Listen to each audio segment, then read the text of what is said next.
Hello guys, हामी चाहिँ घुम्न जाँदैछ पाइलो गुम्बा। दादा कहाँ जानु भएको? कस्तो हो घाममा त केही नदेख्ने। आमामा बाटो त्यस्तो रहेछ ल।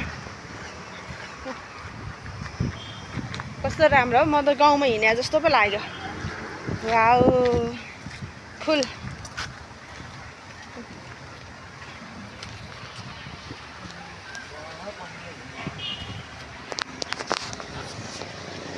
ल त्यो त बाटो छ त फेरि यहाँ त।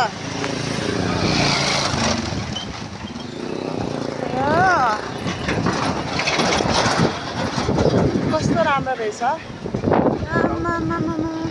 कस्तो राम्रो हावा आएको त।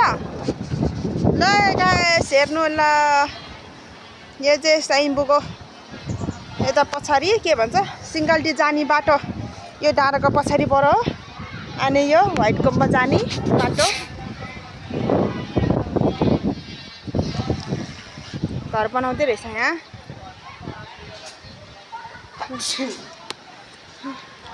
यहाँ चाहिँ खोला रहेछ।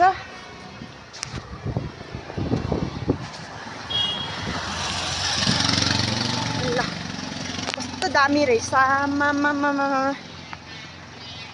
क्या म त गाउँतिर आएको जस्तै लाग्यो त।